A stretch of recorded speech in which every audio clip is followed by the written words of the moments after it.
এটা ঘটছে মোল্লা ইউনুসের উস্কানিতে।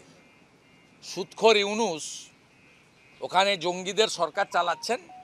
উনি কতটা ভারত বিরোধী এইটা দেখানোর জন্য বর্ডার গার্ড বাংলাদেশকে উস্কে দিয়েছেন।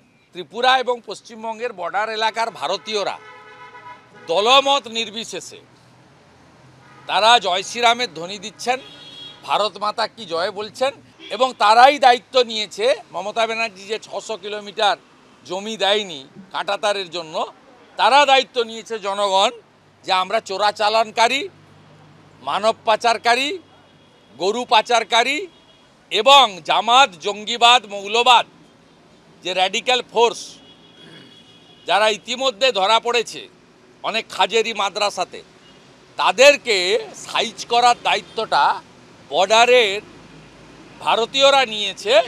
তাদের হাতে দেশীয় অস্ত্র উঠে এসেছে। এটা আমাদের ভারতীয় হিসেবে যারা আমরা বর্ডারের অনেক ভিতরে থাকি আমরা গর্বিত।